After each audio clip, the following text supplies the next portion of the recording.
Kuya Samuel? Kuya? Kuya, nasa ka ba? Nandito lang sa may gilid ng bahay. Saan ka ba nakatingin? Nandiyan ka pala. Kala ko nasa puno ko eh. Bakit ba? Grabe ang takbo mo ah. Parang nasilihan ng puwet mo. Si Lola kasi pinapatawag tayo. Pati si Kuya Joshua. Bakit daw? Ewan ko. Sabi kasi ni tatay, kinausap siya ni Lola. Pinapupunta raw tayo dun. Tara na, dalhin mo. Baka may ibibigay si Lola na pamana. Pamana? Utot mo. Ano naman ay pamamana niya sa atin? Malay mo lang. Hindi naman natin alam kung ano-ano pang inililihim ni Lola sa atin eh. Panahon na para alamin natin ang mga plano niya. Patanda na si Lolo eh. Malamang may plano siya bago iwan ng mundo. Loko. Ang lakas niya tapos gusto mo na siya mamatay agad? Di naman siya ganun pero dapat mag-isip na rin tayo ng ganun. Tigilan mo na nga yung pinag-iisip mo. Tara na, puntahan na natin. Daanan na natin si Joshua. Tara na, sabi ni Tio Daniel nasa ilog daw si Kuya Joshua. Nasa ilog na naman siya. Yung isang yun, wala nang ginawa kundi bantayan ng ilog. Akala mo naman ay nababawasan ng tubig doon. Pinuntahan ng dalawang pinsan nilang si Joshua sa ilog bago dumiretso sa bahay ng kanilang lola. Naabutan nila itong masarapang tulog sa ilalim ng puno ng balete na nasa gilid ng ilog. Pagkalapit nila'y sinipa ni Romel ang bahagya ang paa ng pinsan para magising ito. Sa sobrang pagkagulat ni Joshua ay napabalikwa siya ng bangon. Magugulat din ang binata, lalo na kapag natutulog. Bigla-bigla siyang nagsasasawang bilang proteksyon sa sarili mula sa mga nilalang na gustong manakit. Mula sa lahi ng mga aswang ang buong tribong kinabibilangan nila. Ang tawag sa kanilang lahi ay aswang na korokoto. Sa gitna ng gubat naninirahan ng kanilang lahi dahil ayaw nilang makihalubilo sa mga tao. Hindi sila pumupunta sa kabayanan para mambiktima ng tao. Pero nakakapambiktima sila kapag may taong naliligaw sa gubat na malapit sa kanilang teritoryo. Umaakyat sila sa mga puno at humuhuni na kagaya ng ibong may nakakatakot na huni. Tinatakot nila ng gusto ang mga biktima hanggang sa mawalan ng malay. Pagkatapos ay inuuwi nila sa kanilang bahay para pagsalusaluhan ng kanilang pamilya. Minsan na may nagsasapusa sila o di kaya'y aso kapag gusto nilang manakot ng biktima. Napagalpak ng tawa si Romel nang makita nagsaswang ang pinsan nilang si Joshua.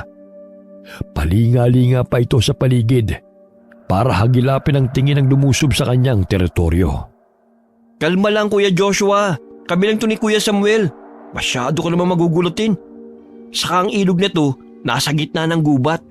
Sino namang mas halimaw pa sa atin ang magagawi dito? Tingnan mong itsura mo. Nakakatawa ka. Ano bang ginagawa niyo dito? Bakit ninyo inistorbo ang pagtulog ko?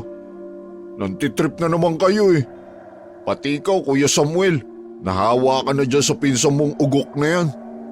Umayos ka na. Pinatatawag tayo ni Lola. Ha? Bakit daw? Natulog lang ako dito sa may ilog buong araw. Wala naman akong ginawang masama. Bakit niya ako idadamay? Baka kayo lang dalawa yun. Kahit ano pa ang dahilan, hindi natin malalaman kung hindi tayo pupunta. Tara na. Tara na Kuya Joshua. Malay mo sabihin ni Lola kung sino ang napipisil niyang susunod sa yapak niya. Isipin mo, sa dami ng apo niya, tayong tatlo ang pinatawag. Tayong tatlo lang. Baka may papamana siya sa atin. Baka ipamana niya na yung binhi ng pagkaaswang niya. Mamamatay na ba si Lola? Wala naman siya sakit ah. Tumigil nga kayong dalawa sa usapang yan. Ang lakas-lakas ni Lola, gusto niyong patayin. Si Romel lang nagsimula. Wala naman akong alam dyan eh. Wala rin naman akong alam eh. Mas maagap lang ako mag-isip kaysa sa inyo. Huwag mo nga pangunahan ng mga mangyayari pa lang. Kapag may masamang nangyari kay Lola, ikaw ang sisisihin ng angkan natin. Kasi parang ipinanalangin mo na yun. Grabe yun. Mas matindi ka naman pala mag-isip kaysa sa akin eh. Tama na yan. Tumigil na kayo. Malapit na tayo sa bahay ni Lola. Sandali. Bakit nandyan lahat ang buong angkan? Akala ko ba tayo lang tatlo ipinatawag ni Lola? Bakit nandito silang lahat? Mukhang tayo na lang ang nahuling dumating. Kasalanan mo. Lagi ka kasing nasa ilog eh. Baka mamaya naibigay na ni Lola ang binhi ng pagkaaswang niya. Hindi pwede yun, oh. Tayong tatlong pinatawag niya. Kaya dapat isa lang sa atin na makatanggap nun. Tumigil ka nga, Romel. Dahil sa pagsaway ni Samuel sa kanyang pinsana, ay kaagad namang tumahimik si Romel. Nagmadali sila sa paglapit sa bahay ng kanilang lola. Pagdating nila doon, ay pinagtinginan sila ng mga kamag-anak at pamilya. Sinabihan din sila na ilang minuto nang naghihintay ang matanda. Saktong pagkarating nila, ay lumabas na ng silid ang matandang babae. May mahaba itong buhok na sayad sa sahig. Mahaba at matutulis ang kuko nito sa kamay. Kulubot ang balat na parang ampalaya at ang mata nito ay magkaiba ang kulay. Kayumanggi ang kanan at pula ang kaliwa. Palaging dala ng matanda ang tungkod na kasing tangkad niya. Gawa ito sa matibay na sanga ng punong nara. Lumilikha ng malakas na tunog ang tungkod kapag itinuktok ito sa lupa o sa kahit na anong bagay. Ganun din kapag inihahampas. Ginagawa niya yon para kunin ang atensyon ng lahat. Makinig kayong lahat.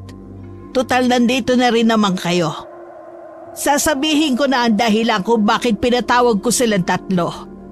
Ang tungkol dito ay dapat lang na manatili sa ating angkan. Hindi ito dapat makarating sa buong tribo. Ito ay isang lihim na dapat nating itago. Dahil kapag natuklasan ng lahat ang tungkol dito, tiyak na magiging sanito ng gulo at pag-aaway. Lola, malakas ka naman po pala. Akala ko po may sakit ka eh. Hindi pala tutungkol sa pagpapamana mo ng binhi ng pagkaaswang mo? At sino naman na nagsabi sa'yo na mahina na ako? Wala po. Tungkol po ba saan niyang sasabihin ninyo? At kailangan pa isikreto sa lahat? Kaninang umaga, bumaba ako sa bayan. Naabutan ko sa kalsada ang isang aksidente. Isang sasakyan ang sumalpok sa isang puno. Wala nang ibang sakay doon. Pero may isang naiwan. Inuwi ko siya dito. Pagkasabi nun ay binuksan ng matanda ang pinto ng silid. Hinawi niya ang kurtinang nakatabing sa pintuan. Lahat ay napatingin na halos ipasok na ang kanilang ulo para lamang masilip kung ano ang naroon sa loob ng kwarto ng matanda. Hindi naman sila makapasok dahil nakaharang ang matandang babae sa pintuan. Pero nanlaki ang kanilang mga mata nang makitang isang babae ang nakahiga sa katre. Puro benda ang bahagi ng katawan nitong sugatan. Pati ang ulo'y napapalibutan ng benda. Nang makita nila ang babae, hindi nila mapigilan ang pagpapalit ng anyo bilang aswang. Nagsilabasa ng matutulis nilang pangil at kuko. Tumulo rin ang malalapot nilang laway. Nanilisik ang kanilang mga mata dahil sa kasabikan. Wow! Pagkain! Nag-uwi ng pagkain si Lola! Oo nga, ano pang ginagawa dyan? Dapat na yung katayin. Paghati-hatian na natin yan. Babae! Asawa! Ano? Aasawain mo isang tao, Kuya Samuel? Hindi siya pwedeng asawahin. Ang tao ay pagkain lamang. Pagkain yan. Lola, habang hindi pa siya nagigising, kailangan na natin siyang hati-hatiin. Tama! Magsitigil kayo! Kung pagkain yan, hindi ko na sana inuwi dito ang babaeng yan. Kinain ko na sana siya doon pa lang sa lugar ng aksidente. Bakit niyo pa nga ba inuwi, Lola? Tama si Samuel. Inuwi ko siya dito para malahian. Nakalimutan niyo na ba? Ang buong tribo natin ay nasa ilalim ng sumpa ng isang albularyo na mula sa angkan ng babaylan. Ang lahi ng mga Korokoto ay hindi na kailanman magkakaroon ng babaeng anak. Wala nang isisilang na babae sa buong tribo. Mula nang isinumpa ang ating lahi, hindi ba talagang wala nang ipinanganak na babae? Kaya paano tayo dadami? Wala nang ibang dapat gawin kundi ang lahian ng babaeng ito. Kailangan dumami ang ating angkan. Dahil sa buong tribo, tayo ang may pinakamaliit na bilang. Pagkatapos po siyang lahian, pwede na siyang kainin? Ha? Oo nga po. Pero teka nga Romel, napakawalang puso mo naman. Kapag nilahian siya, magiging ina siya ng mga anak mo. Tapos kakainin mo siya? Pagkain pa rin naman siya eh. Lola, hindi po pwedeng mangyari ang sinasabi ninyo. Kawawa naman siya. Pag-aagawan siya. Sabi ka mga lalaki sa tribo natin sa babae. Kaya tiyak hindi siya ligtas dito. Kaya nga, walang pwedeng makaalam nito. Saka isa pa, hindi rin naman pwedeng lahat ng lalaki sa angkan natin ay aasawahin ng babaeng ito. Baka mamatay lang siya. Eh kung ganun po, ano po ang balak ninyo? Ito ang dahilan ko kung bakit ko kayo pinatawag na tatlo. Kayo ang nasa hustong edad para makapag-asawa na. Ang iba ninyong pinsan ay mga bata pa. Makinig kayong mabuti. May ilalatag akong kasunduan para hindi kayo magtalo-talo. Ang babaeng yan, hindi na makakauwi sa kanila. Kaya kayong tatlo, kailangan ninyong mahawaan siya ng pagiging aswang. Kung sino ang magtatagumpay na makahawa, siya ang ipapakasal ko sa kanya. Ang lumabag sa sinabi kong ito at maging dahilan ng awayan, hindi ako magdadalawang isip na patayin. Naiintindihan niyo ba? Ay, may ganun? Hindi ko pa naman balak mag-asawa eh. Kung pag-aasawa lang din naman, ako na lang kukuha ng babaeng gusto ko. Madali naman kumuha ng babae mula sa bayan eh. Asawa? Babae? Ano Kuya Samuel? Paulit-ulit na lang ganyan ang sinasabi mo. Nawala ka na ba sa katinuan? Gusto mo bang mapang-asawa yung babae? Ha? Ewan ko. Pero mas masarap pa rin siya kung pagkain. Doon, magkaka-interest ako. Natahimik ang lahat matapos ang sinabi ng matanda. Lahat sila ay nag-iisip kung sasang-ayon ba sa gusto nito. Matapos ang ilang minuto'y naging hati ang desisyon ng kanilang angkan. Ang ilan ay nagkaroon ng takot na baka malaman ng iba na nag-uwi sila ng lihim na tao sa kanilang lugar. Nasa batas ng kanilang tribo na ang makukuhang tao ay dapat gawin lamang pagkain. Matinding kaparusahan ang sasapitin ng kanilang angkana kapag nakarating sa kanilang pinuno ang tungkol doon. Pero sa kabilang banda, sumang-ayon ang ilan para lamang dumami ang kanilang bilang. Ligtas naman sa kaparusahan ng kanilang angkan kung ang babae mahahawaan kaagad ng pagiging aswanga.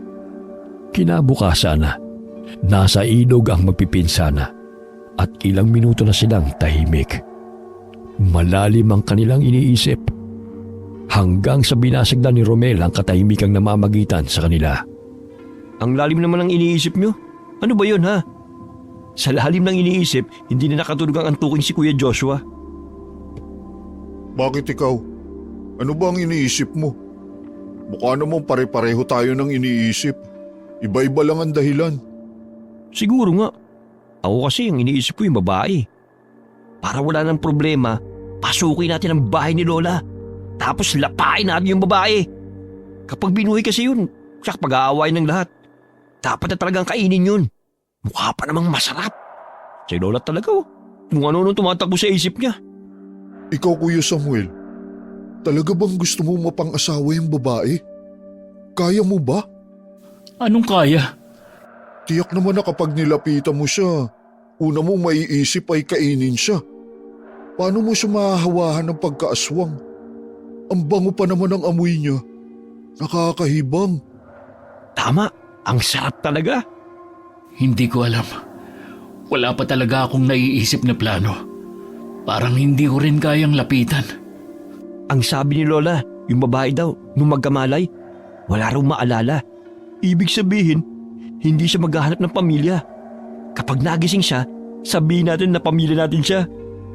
Tapos, kaano-ano natin? Ha? Ay, malay ko rin. Puntahan natin. Gusto ko siyang makita. Gusto kong makita ng harapan. Gusto ko rin. Sakto wala si Lola. Umalis daw sabi ni nanay. Wala tayong kasama. Bakit naman natin kailangan ng kasama? Paano kung makalimot tayo? Tapos malapa natin. Yari tayo kay Lola. Saan na lang natin isipin yun? Tara, punta na natin. Ibinibili naman ni Lola kay Chobebot ang pagbabantay dun sa babae. Kaya imposible na makagawa tayo ng mali. Ay oo nga pala. Sige, tara na. Kagad nilang pinuntahan ang babae matapos nilang magkasundo. Naabutan nga nila roon ang tiyuhin na nagbabantay. Nagpaalam sila na titignan ng babae at pumayag naman ito. Pagpasok nila sa silid, natuod sila sa kinatatayuan. Tanging ang mga mata lamang nila ang gumagalaw. Pinapasadahan nila ang buong katawan ng babae. Pare-pareho silang napanganga at tumulo ang malapot na laway. Dahil ang tingin nila dito ay isang masarap na pagkain. Maya-maya'y unti-unti nang naging kulay pula ang kanilang mga mata. Hindi na rin nila namalayan ang paghaba ng matutulis na kuko at paglitaw ng kanilang pangil. Dahan-dahan silang lumapit na parang wala sa sarili. Pero bigla silang natigilan nang gumalaw ang babae. Sa sobrang gulat nila ay sabay-sabay silang napasigaw. Napatalon pa si Joshua at nakita ang sarili na karga na ni Samuel. Dahil sa ingay nila, kaagad na pumasok sa silid ang tiyuhin. Tinanong sila kung ano nangyari. Hindi sila makasagot. Napalingon sila nang magsalita ang babae. Humihingi ito ng tubig. Itinataas pa ang kamay na parabang nananaginip. Lumapit naman ang kanilang tiyuhin at dinampian ng basang tela ang labi ng babae. Lalong natakam ang tatlo. Pero bago pa sila tuluyang magsaaswang, ay mabilis silang lumabas ng silid. Habol ang kanilang hininga at pawis na pawis. Grabe yun. Bakit ganun yung babaeng yun? Parang humihinto ang tibok ng puso ko sa kanya. Ako rin. Nakakatakot siya. Ano? Ikaw? Natatakot? Ikaw nga itong walang takot sa atin kapag nanalapa ng biktima eh. Tapos ngayon, tiklop ka sa babaeng yun? May kakaiba sa kanya. Basta, nakakatakot siya. Umalis na tayo. Nang gabing yun ay hindi makatulog si Samuel.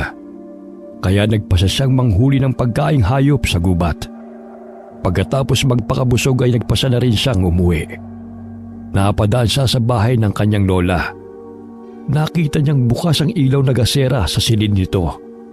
Sumampa sa bubong at mula roon ay sinilip sa nakabukas na bintana ang nagaganap sa silid. Nakita niyang gising na ang babaeng inuwi ng lola niya. Nakaupo lang ito sa sulok ng higaan at nakasandal sa dingding. Balot din ang kumot ang katawan ng babae. Palinga-linga ito sa paligid na tila kinikilatis ang lugar. Maya-maya'y biglang natuon ang paningin ng babae sa nakabukas na bintana. Nagkasalubong ang kanilang paningin. Maliwanag ang buwan kahit hindi pa ito buo. Kaya kitang-kita ng babae ang itsura niya habang nasa anyong aswang. Sa sobrang takot ito ay akmang sisigaw. Nagmadali siyang pumasok sa silid at agad na tinakpan ang bibig ng babae gamit ang kanyang kamay bago pa ito makasigaw. Namimilog ang mga mata nito habang titig na titig sa kanya. Huwag kang matakot. Hindi naman kita sasaktan eh. Huwag kang sisigaw. Aalisin ko ang kamay ko sa bibig mo. Basta, huwag ka lang sisigaw ha. Tumango ang babae kahit nanginginig sa takot. Kaya inalis niya na ang kamay at hinayaan itong magsalita. Sige, mabuti na lang madali ka naman makaintindi.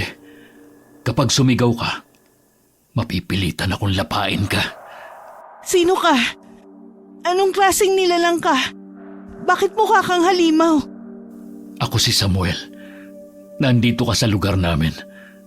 Isang tribo kami ng mga aswang. At ang tawag sa amin ay Korokoto.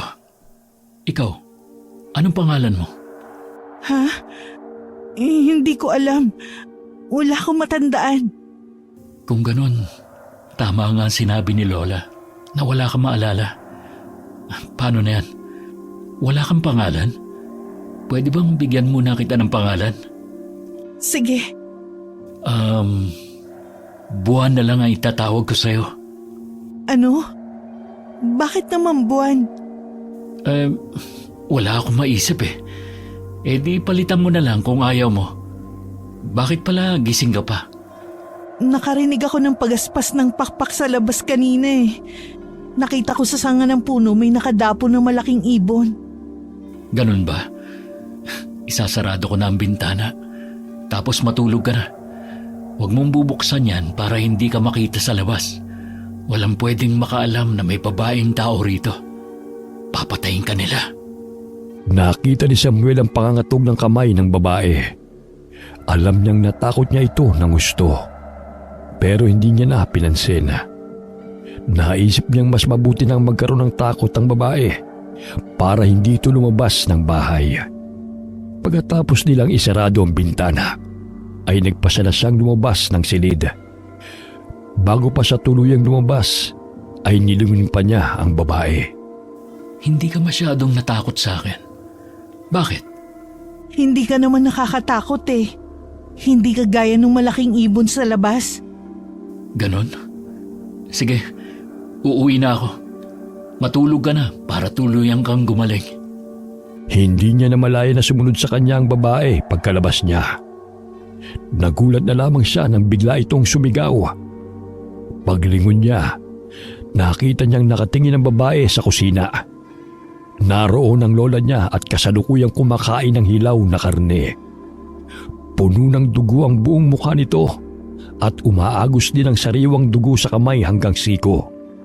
Halos himatayin ng babae nang makita ang matanda. Pero bago ito bumuwal, ay kaagad namang nasalo ni Samuel. Pasensya na. Lola ko pala siya. Aswang din siya. Huwag kang mag-alala. Hayop dito sa gubat ang kinakain niya. Bihira naman ang may naligaw na tao dito sa amin eh. Oh, gising na pala siya. Bakit magkasama kayo? Ano pala, Lola? Napadaan lang po ako. Nakita ko siyang gising pa. Nagawa mo na bang pinagagawa ko? Po? Naku, hindi po. Nakalimutan ko po eh. Ano yun? Balak na ba ninyo akong kainin? Ha? Naku, hindi ah.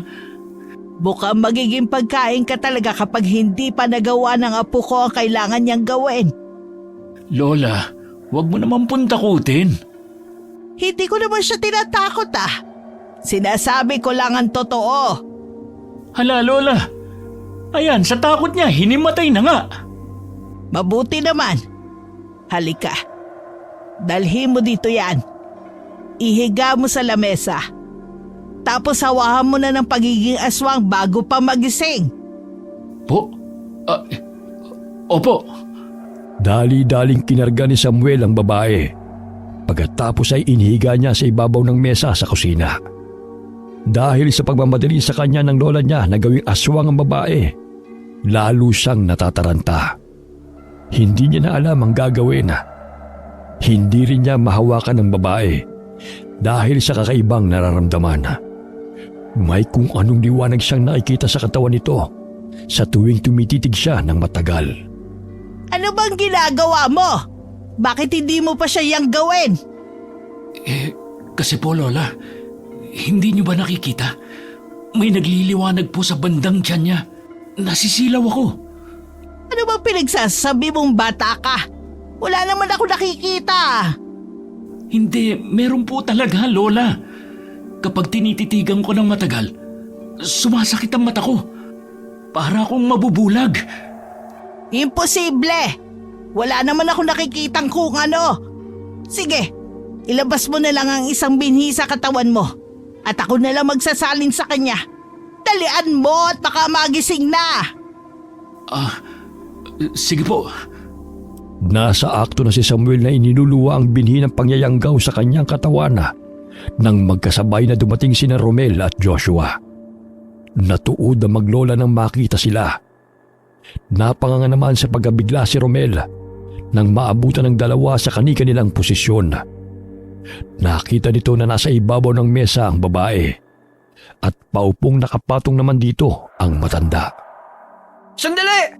Madaya kayo! Sinusolo niyo yung pagkain! Akala ko ba hindi mo rin siya kakainin? Bakit mukhang paghahatian niyo na? Hindi ako papayag! Ano bang pinagsasabi mo? Huwag ka na magpaliwanag, Kuya Samuel. Kitang-kita ko ng ebidensya. Talagang ganitong oras yung gagawin dahil alam niyong abala ang lahat sa pagharap ng pagkain sa gubat? Samantalang kayo, may masarap ng pagkain dito? Hindi mo alam ang sinasabi mo. Hindi namin siya kakainin. Ay! Mukha ka talagang pagkain, Romel. Tumahimik ka nga riyan at baka may makarinig pa sa'yo. Sige, tatahimik na po ako. Basta ba, ibigay niyo sa akin yung paborito kong hita. Siraulo ka talaga. Huwag ka nga maramot, Kuya Samuel. Ikaw, Kuya Joshua, anong parte ang gusto mo? Sabihin mo na bago pa nila maubos yung babae. Ha? Busog pa kasi ako. Ang dami kong nahuling hayop sa gubat. Bumaba ng matanda sa kanyang pwesto para pigilan sa pag-iingay ang magpipinsana. Pero pagkababa niya ay saka naman tumakbong palapit sa babae si Romel. Nagsaaswang na siya at sabik sa paglapa ng tao. Hinablot niya ang kanang hita ng babae at akmang puputulin gamit ang matutulis na kuko. Pero kaagad siyang pinigilan ni Samuel. Inilalayo siya sa babae pero pilit naman siyang nagwawala. Wala na siya sa sarili dahil sa pananakam sa karne ng tao. Natigilan lamang siya sa marahas na pagkilos nang sunod-sunod siyang pinaghahampas sa ulo ng matandang babae gamit ang matigas na kawali. Pero hindi pa rin nagpatinag si Romel. Marahas niyang itinulak ang maglola pagkatapos ay pumaimbabaw sa babae. Sumigaw ng malakas si Samuel para tawagin si Joshua. Natulala namang nanonood lang sa nangyayari. Joshua, pigilan mo siya! Mapapatay niya yung babae! Ha? Di ba pagkain naman yun? Bakit ko siya pipigilan? Hindi pa panahon para kainin siya. Ilayo mo siya sa babae.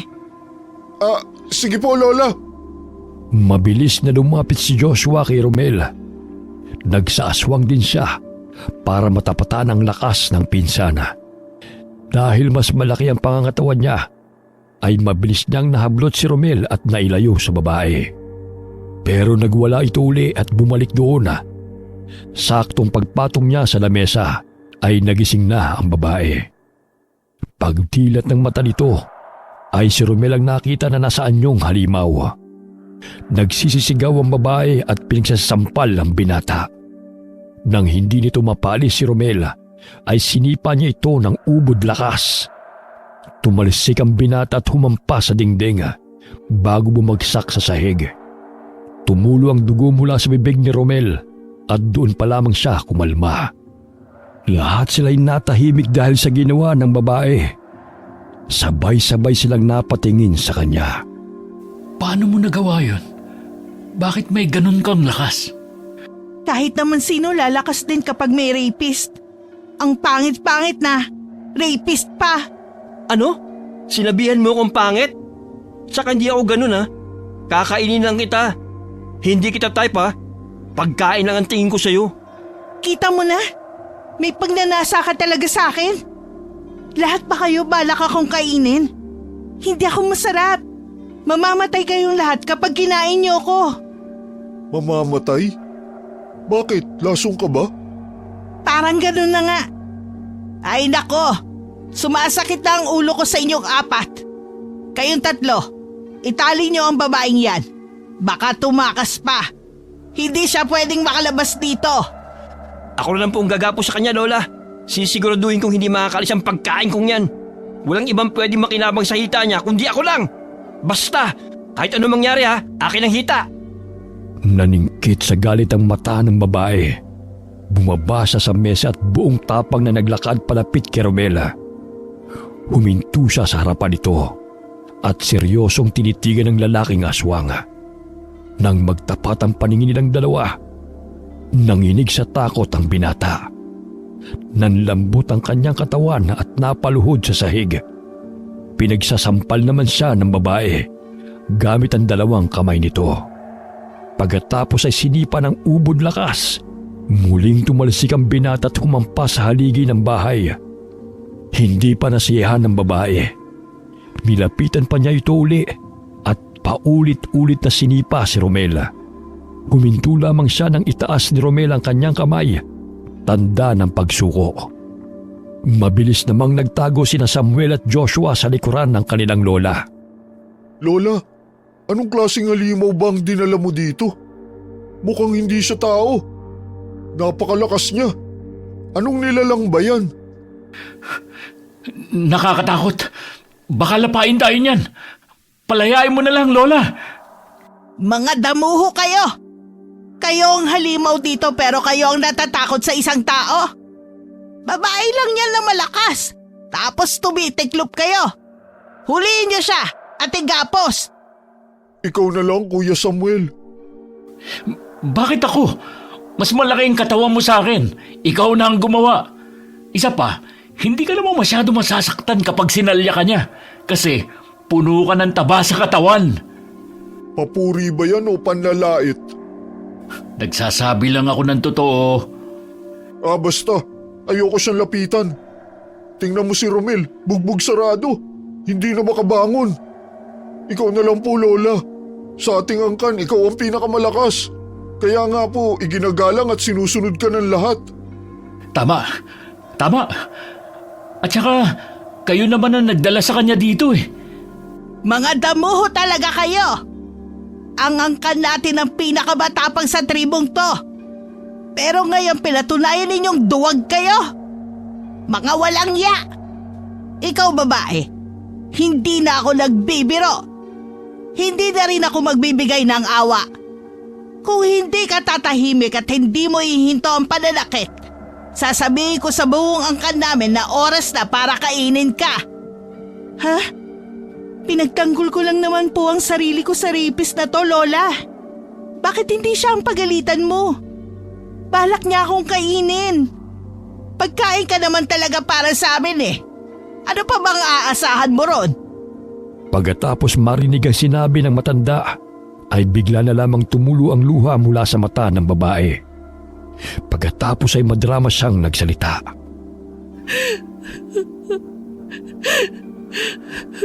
Sa bagay po, wala na naman akong saysay sa mundo eh.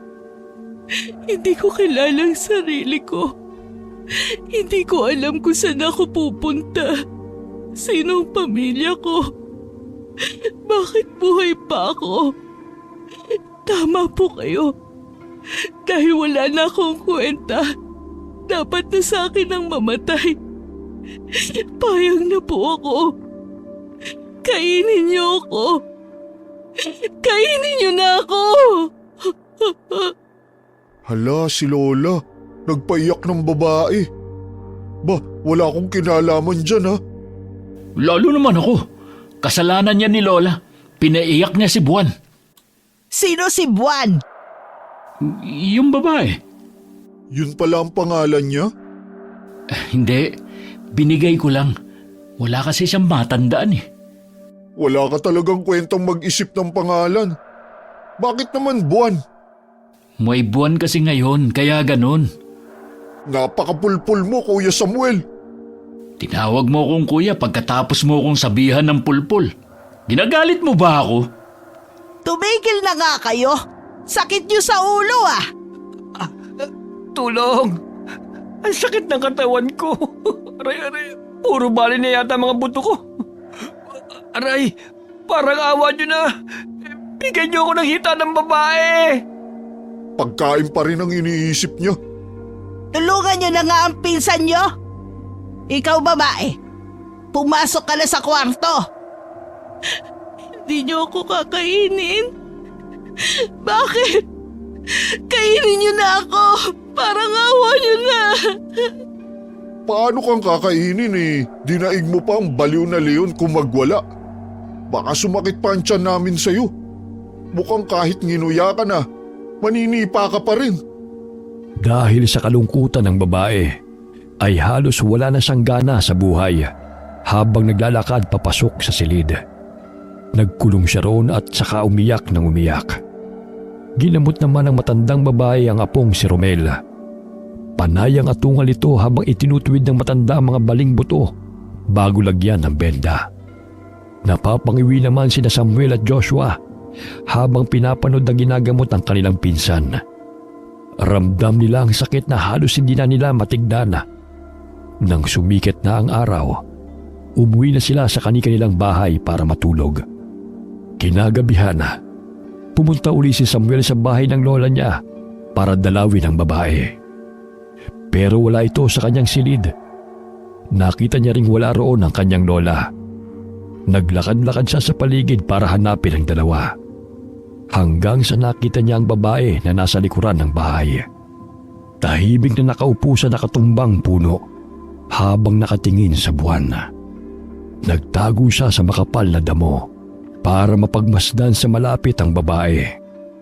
Ano na naman kaya ang problema niya? Parang sobrang lungkot niya.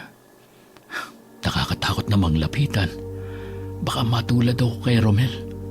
Ay, paano kaya siya mayayanggaw? Delikado kasi kapag nalaman ng mga katribo na may tao dito sa amin. Tiyak, yari kami. Dapat talaga maging aswang na siya. Marami namang paraan para mayanggaw siya. Kung hindi siya mapalunok ng binhi ng aswang, pakainin ng pagkain o inuming may laway natin. Oo nga. Tama ka nga. Bakit di ko agad naisip yun? Uy!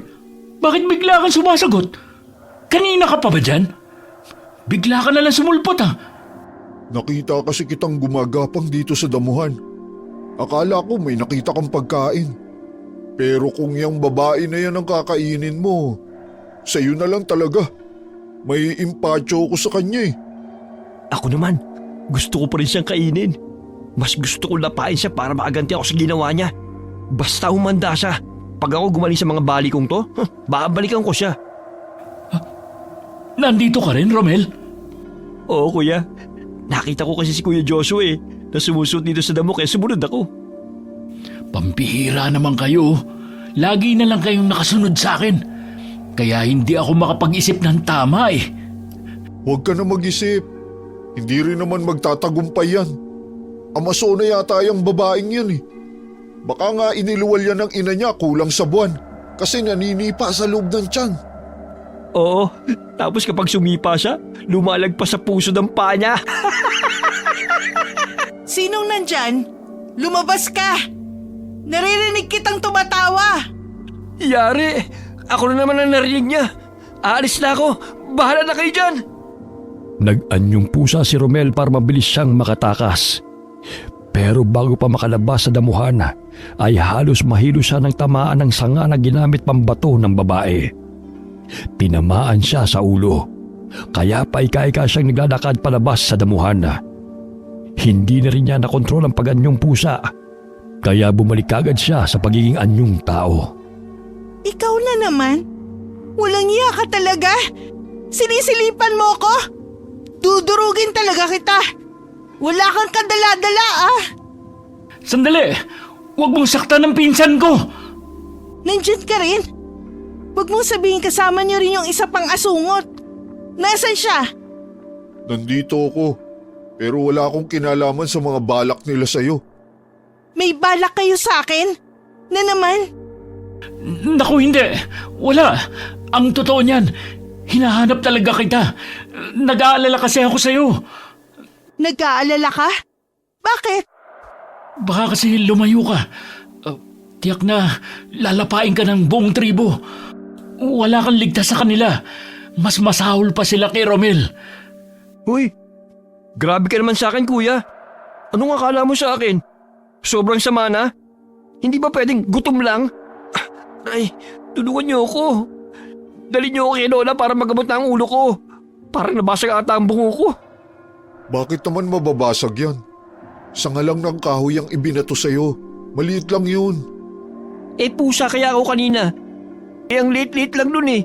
Anong tingin niyo sa ulo ko? Batong buhay? Sige na, ipapasok ka namin. Buwan, pumasok ka na rin. Hindi ka pwede dito sa labas. Halika na. Pinagtulungan ng dalawa na alalayan si Romel para ipasok sa loob ng bahay ng kanilang lola. Habang naglalakad sila, nakarinig si Samuel ang tunog na natapakang tuyong sanga sa di kalayuan. Kaagad niya itong hinagilap ng tingin. Dahil mas malinaw ang mata niya kapag madilim, nakita niyang may nilalang na nakamasid sa kanila. Joshua, ikaw na magpasok kay Romel sa loob. Dalian nyo. May titignan lang ako. Saan ka pupunta, kuya? May nagmamanman sa atin. Pupuntahan ko lang. Hindi na hinintay ni Samuel ang sasabihin ng pinsana. Dali-dali siyang tumakbo sa kakahuyan para sundan ang tumatakas na nilalang. Habang tumatakbo siya, ay unti-unti siya nagpalit ng anyo nilang aswang na korokoto. Nang lubusan na siyang naging aswang, tumalon siya sa sanga ng isang puno. Nagpalipat-lipat siya sa mga sanga para mabilis na mahabol ang nilalang. Nang makita na niya ito na ilang depa na lamang ang layo, kaagad niya itong tinalon para sunggaban. Mabilis din ang pakiramdam ng nilalang na yun. Mabilis siyang naiwasan. Pero bago pa ito makatakbo ay sinuntok niya ito ng malakas sa mukha. Napangiwi ito at tumalsik. Tumama sa isang puno ang lalaki. Nagtunugan ang mga buto nito nang iunat ang kanyang katawan para ayusin ang tindig. Mang Randy, bakit ka nagmamanman sa bahay ni Lola? Napadaan lang naman ako. Nanguhuli ako ng hayop sa gubat para may pagkain na mag-iina ko. Nakaamoy kasi ako ng mabangong pagkain sa bahay ng lola mo May tinatago pala kayong masarap na pagkain. Alam ba ito ng pinunong ato? Hindi siya pagkain. Kung ganon ano siya? Bisita? Siya ay mapapangasawa ko. Masyado na akong matanda bata para mautubo sa mga palusot na yan. Nag-iimbak kayo ng pagkain. Sinosolo nyo. Hindi ba't batas sa table natin kapag may nakuhang pagkain idudulog sa pinuno? At pagsasalo-saluhan na kainin matapos itong ritualan? Bakit kayo sumusuway? Mukhang pinatataba niyo pa ang taong yun. Tumahimik ka! Hindi nga siya pagkain! Binalot na ng galit si Samuel. Naikuyom niya ang kanang kamao at sa gigil ay humaba pa ang matulis niyang pangil. Tumawa naman ang tumawa ang lalaking kaharap niya, kaya lalo siyang nagalit. Mabilis niya itong sinugod. Pinaulanan niya ng malalakas sa suntok. Pero dahil mabilis din ang kalaban, maagap nitong nasasalag ang mga atake ni Samuel gamit lang ang kanyang dalawang braso. Sa paulit-ulit na pagsugod ni Samuel, ay nakaramdam siya ng hingal. Sandali siyang huminto, pero bigla siyang bumagsak sa lupa nang lumapat sa kanyang mukha ang mabilis na suntok ni Mang Randy. Nilapitan pa siya nito at bago pa makatayo ay tinapakan siya sa leeg. Hinuwakan niya ang paa ng lalaki para alisin ito roon, pero malakas si Mang Randy. Lalo pang ibinaon ng lalaki ang kanyang paa, dahilan para masakal si Samuel. Nagpakawala uli ng malulutong na pagtawa ang matanda habang nahihirapang huminga si Samuel. Matagal nang mainit ang dugo sa kanila ng lalaking yun dahil sa inggit.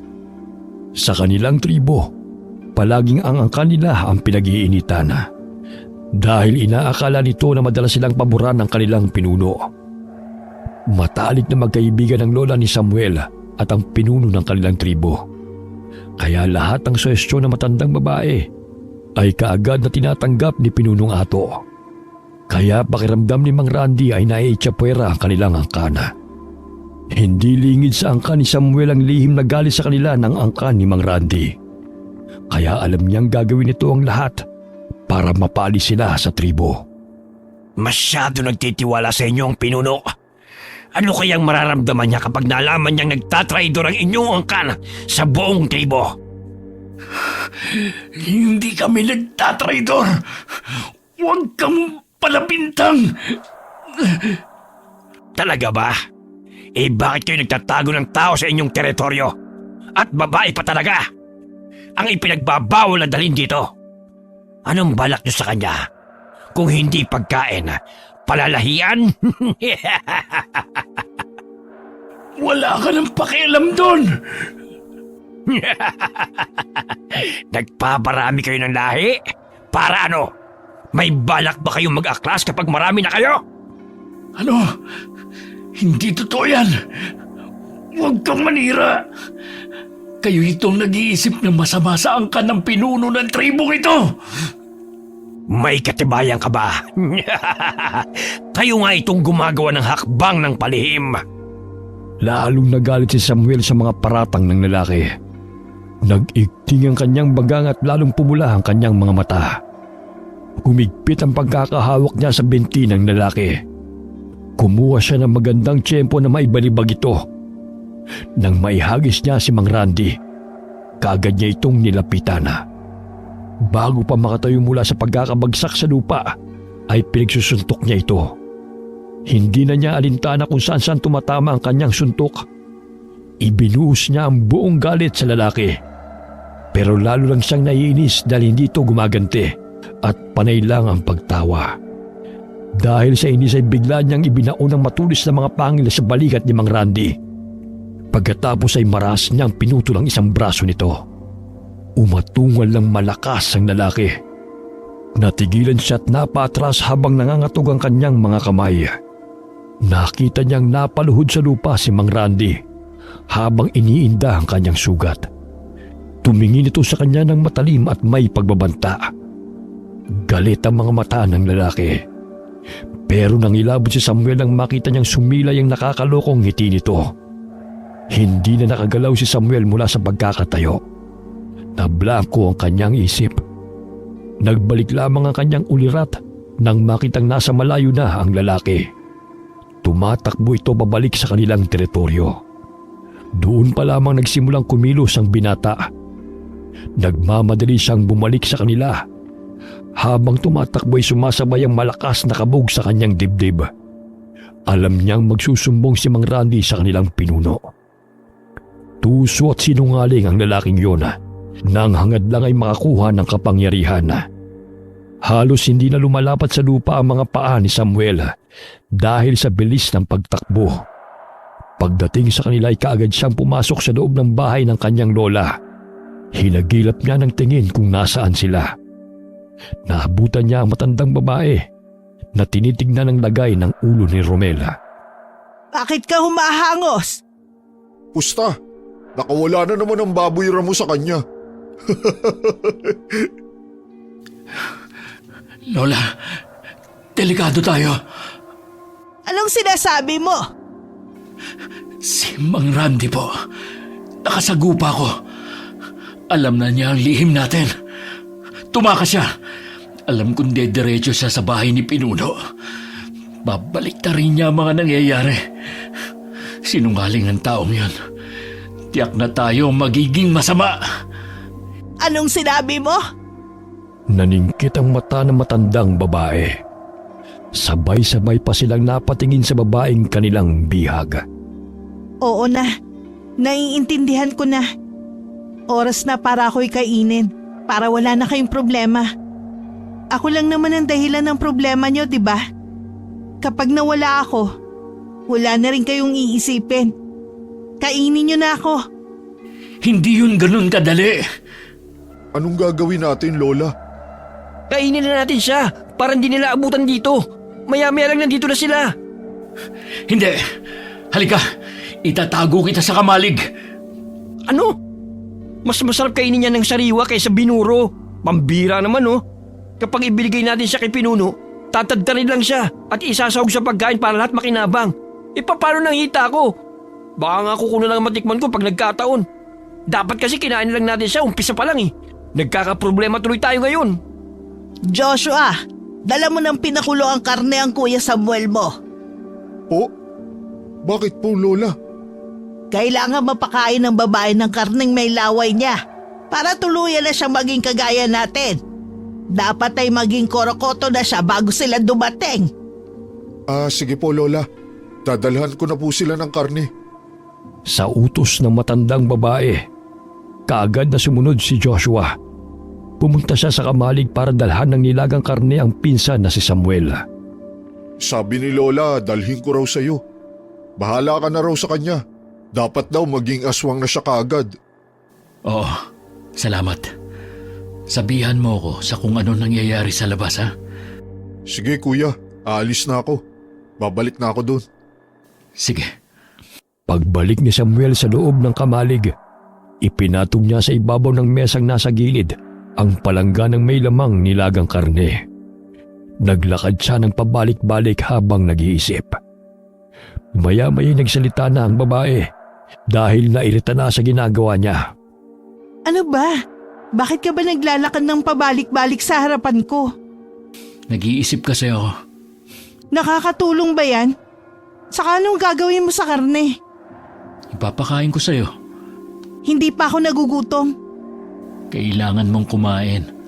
Kung gusto mong mailigtas ang buhay mo, kailangan mong kumain ng karneng yan. Dinaladala niyo ako rito tapos problema ko ang kaligtasan ko. Di bali na. Hayaan mo na lang ako lapain ng mga katribo niyo. Hindi yun ganun kadali. Manganganib din ang angkan namin. Hindi nila pwedeng malaman na may tinatago kaming tao. Kasalanan niyo naman yan. Hindi ko na yung problema. Tama ka. Hindi mo nga problema. Pero kailangan mo pa rin kainin ang karne. Lumapit si Samuel sa palanggana. Umupo sa tabi ng mesa at pumikit. Umusal siya ng orasyon na. Pagkatapos ay muling dumilat. Pasandal na napaatras ang babae nang makita ang nagliliyab na pulang mata ni Samuel. Pagkatapos ay idinukdok niya ang ulo sa palanggana. 2 dangkal lang ang agwat ng mukha niya sa karne. Ibinukan niya ang bibig para ilabas ang mahaba niyang pangil. Naglabas siya ng malalapot na laway mula sa kanyang pangil at pinatuloy yun sa karne. Pagkatapos ay muli siyang umusad ng orasyon. Nang matapos niyang ritwalan ng karne, lumapit siya sa babae at iniabot ang karne. Kainin mo. Ano? Ayoko! Nakita ko nilawayan mo yan eh. Kadiri ka! Ew! Kailangan mong kainin yan. Ano bang mangyayari kapag kinain ko yan? Magiging kagaya ka namin. Ano? Ayoko! Patayin mo na lang ako! Hindi ka pwedeng mamatay. Bakit ba? Sa gusto ko nang mamatay eh. Wala na rin naman akong uuwian. Wala na akong pamilya. Para saan pa ang buhay ko? Bumalik na ang alaala mo? Kung ganun, bakit hindi ka tumakas? Wala na ngang saysay. Eh di sumapi ka na lang sa amin. Maging aswang na korokoto ka na rin. Tatanggapin ka namin dito. Magiging pamilya mo kami. Ayokong kumain ng tao. Hindi ako halimaw. Hindi ako magiging halimaw. Lapain niyo na lang ako. Napakatigas ng ulo mo. Pag sinabi kong kumain ka, kumain ka!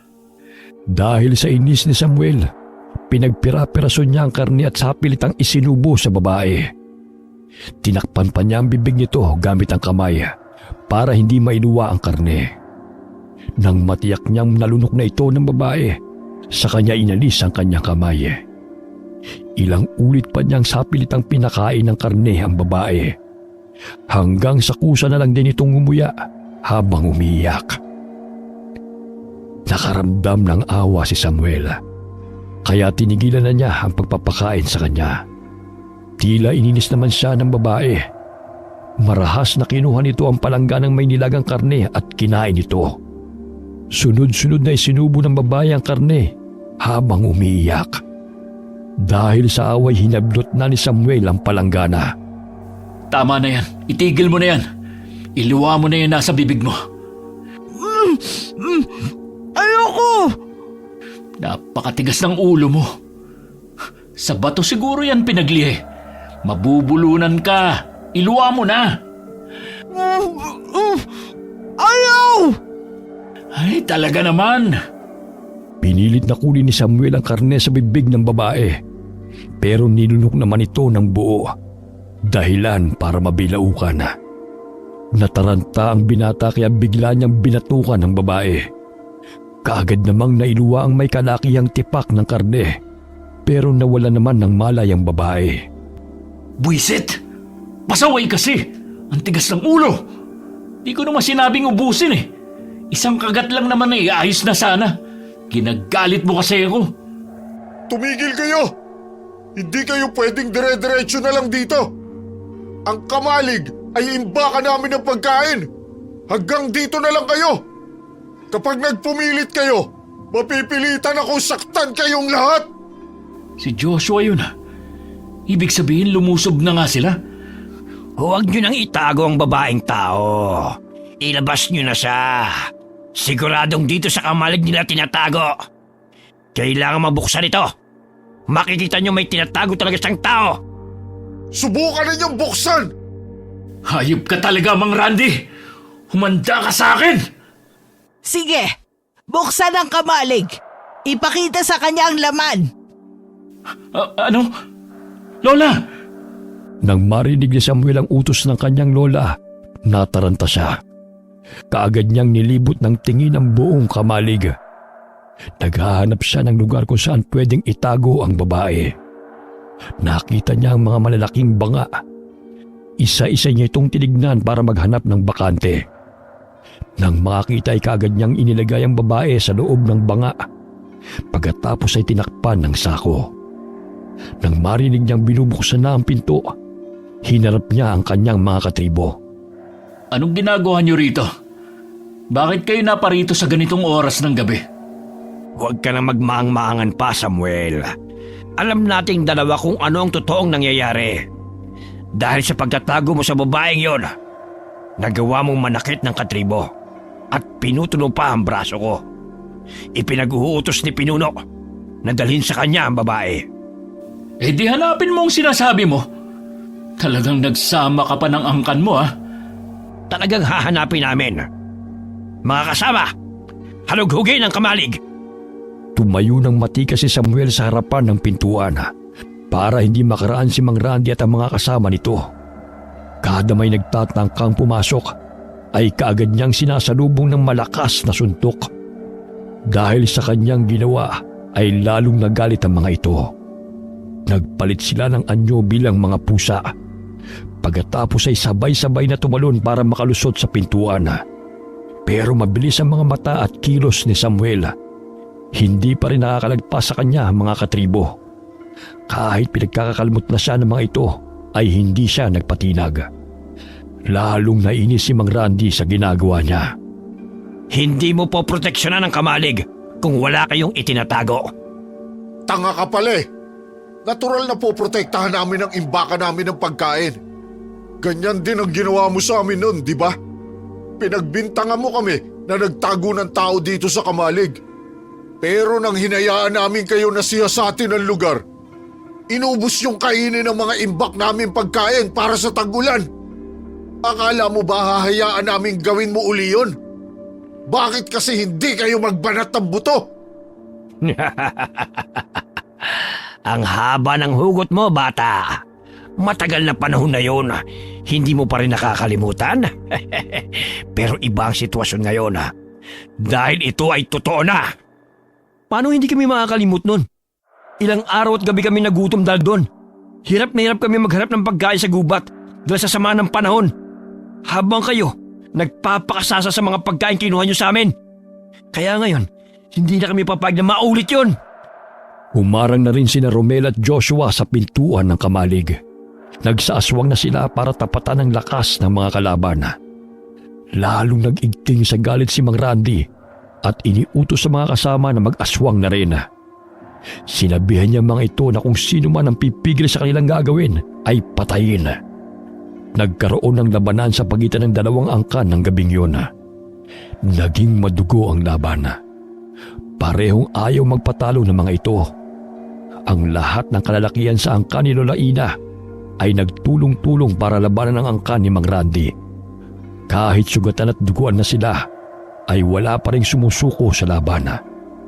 Kaliwat kanan ng tagisan ng mga suntok, kalmot at sipa. Umiingay na rin ang paligid dahil sa palitan ng mga sigaw at atungal. Kahit ang mga ibon sa sanga ng mga puno ay nagambala na rin ang pananahimik. Kaya't nagliparan palayo ang mga ito. Nagkalat ang mga dugo sa lupa. Sumasabay din sa ihip ng hangin ang kanilang mga balahibong natatanggal sa katawan dahil sa mga kalmot ng kalaban. Kahit nangihina na ang kanilang katawan, ay ayaw pa rin magpatalo ng bawat angkan. Natigil lang sila nang makarinig ng pag-ubo sa loob ng kamalig. Lahat sila'y napatingin doon. Pilit na sinisipat kung ano ang narinig nilang yun. Mabilis namang hinarangan ni Samuel ang pintuan para hindi nila makita ang babae. Sabi ko may itinatago talaga sila. Pasukin ang kamalig! Kunin ang babae! Magkakamatayan tayo. Hindi ako papayag! Hindi rin ako papayag! Pagkain namin yan! Maghanap kayo ng pagkain nyo! Naguguluhan na ako kung ano bang ipaglalaban ko. Basta hindi ko kayo papayagan na makapasok sa kamalig. Bukod kasi sa babae, mas marami pa kaming imbak na pagkain. Di lumabas na rin sa bibig nyo na pinoproteksyonan nyo ay isang tao! At babae pa talaga! Kunin ang babae yan! Muling nagkaroon ng paglalaban sa pagitan nila. Mas naging agresibo ang lahat. Dahil sa pagkatuso ni Mang Randy, hinayaan niya maglaban-laban ang mga katribo niya. Pagkatapos ay pumuslit siya sa pintuan para makapasok sa loob. Hinagilap niya ang babae hanggang sa makita niya itong gumagapang palabas sa banga na pinagtataguan. Hinawakan niya ito sa buhok at marahas na hinila. Tama na! Nakuha ko na ang pakay natin! Huwag na kayong makipaglaban sa mga ugok na yan! Tapos na ang maliligayang araw nila! Makikita ko na rin na unti-unti silang natutubok sa apoy! Bitiwan mo siya! Hindi mo ako pwedeng utusan sa kung ano ang gusto kong gawin! Buisit! Kung kukunin niyo siya, partihan niyo naman ako! Sa akin yung hita! Hindi ako papayag na makuha mo si Buwan. Dadaan muna kayo sa aking bangkay! Lalong nagalit si Samuel. Sa tindi ng galit niya ay halos hindi na siya makakilala ng mga tao sa paligid. Nag-alasahan ang mga litid niya sa leeg at braso. Mas lumaki ang kanyang katawan. Nagtalsikan ng malapot niyang laway nang sumigaw siya ng malakas. Pagkatapos ay galit niyang sinugod si Mang Randy. Sa isang suntok lamang niya ay tinamaan ng lalaki sa sikmura. Tumalsik ito at bumangga sa dingding bago bumagsak sa sahig. Halos umimpis ang tiyan ni Mang Randy nang iangat ang katawan mula sa pagkakabagsak. Napahawak ito sa sikmura at umatungal habang namimilipit sa sakit. Galit niyang tinignan si Samuel. Pero sinalubong naman ang binata ng matalim na tingin ng lalaki. Hibang ka ba? Ipagpapalit mo ang buhay mo sa babaeng to? Hindi siya pagkain! Asawa ko siya! Hala, galit na nga si Kuya Samuel. Inangkin na niya ang babae. Pero pagkain ko yun. Paano nahihita ako? Ay, naku naman Tumigil ka na muna. Galit na si Kuya Samuel. Baka ibangal sa bibig mo ang hita niya. Ayoko nun. Pigilan natin siya. Baka makapatay pa siya ng katribo. Lalo tayong malilintikan nito. Oo nga pala, kapag nagalit yan, hindi niya nakokontrol ang sarili niya. Baka mawasak din niya ang kamalig. Kaagad na pumasok sa loob ng kamalig ang magpinsan para awatin si Samuel. Pero kahit sila hindi na rin makilala nito dahil sa matinding galit. Ang tingin ni Samuel sa mga nasa paligid ay lahat kaaway. Kaya kada lapit nila ay nasasaktan lang sila ni Samuel. Dahil sa matinding galit nito ay wala nang makaawat sa kanya sa pagwawala. Naglabasan na rin ang mga nasa loob ng kamalig. Pagkalabas nila ay saka naman sinarado ni Samuel ang pinto at hinarangan pa ng mga banga para walang makapasok. Gawa sa matitigas na bato na pinagpatong-patong ang buong kamalig at ang bubong ay matibay rin ang pagkakayari. Kaya hindi magagawang makapasok ng kahit na sino. Nahimasmasan si Samuel nang makita niyang nahihirapan sa paghinga ang babae. Namumutla ito. Nanginginig ang buong katawan at sumusuka ng malapot na laway. Hindi na niya makausap ang babae. Nagwawala ito at pagkatapos ay namimilipit sa sakit ng tiyan. Sa pagkataranta ni Samuel, kaagad niyang binuhat ang babae at inilabas sa kamalig. Wala na ang mga katribo niya na nag-aabang sa kanya sa labas. Dali-dali niyang dinala sa bahay ng kanyang lola ang babae. Lola, tulungan mo si Buwan. Tulungan mo siya. Ano nangyari sa kanya? Hindi ko alam. Mukha po siyang may sakit. Ihiga mo siya sa katre sa silid. Opo. Sabihin ninyo sa akin kung ano nangyayari sa kanya, Lola. Oo, sandali lang. Titignan ko muna ang lagay niya. Huwag ka nga muna dito sa kwarto at hindi ako makapag-isip ng maayos. Doon ka muna sa labas. Sige po. Nag-aalala po ako sa kanya. Baka kung ano na mangyari sa kanya, Lola. Walang mangyayaring masama sa kanya. Nalagpasan nga niya ang aksidente, ito pa kaya. Sige, lumabas ka muna. Ilang minuto nang naglalakad ng pabalik-balik si Samuel sa sala dahil sa pag-aalala. Lalo siyang kinakabahan dahil panay ang daing at iyak nito na tila ba hirap na hirap sa karamdaman. Naririnig din niya ang pagsusuka nito na para bang may kung anong humahalukay sa tiyana. Maya-maya'y lumabas na ang matandang babae. Kaagad niya itong sinalubong. Lola, ano po nangyari? Kumusta na po siya? Hindi naman dapat alalahanin ang kalagayan niya. Malalagpasan din niya yon. Bakit po? Napapano ba siya? Naninibago ang katawan niya dahil sa pagkakayanggaw. Kapag nalagpasan niya ito, tuluyan na siya magiging aswang. Kumuha ka ng mga buhay na hayop. Siguradong maghahanap siya ng makakain. Magugutom siya sa sariwang karne at mauuhaw sa sariwang dugo. Dapat maibigay yun sa kanya bago pa siya magwala. Opo, Lola. Pupunta ako ngayon sa gubat. Manghuhuli ako ng mga hayop. Pinilisan ni Samuel ang panguhuli ng mga hayop para makabalik siya kagad. Inabot na siya ng pag-uumaga dahil medyo nahirapan siyang maghanap ng mga huhulihin. Mailap ang mga hayop sa gubat at magagaling silang magtago.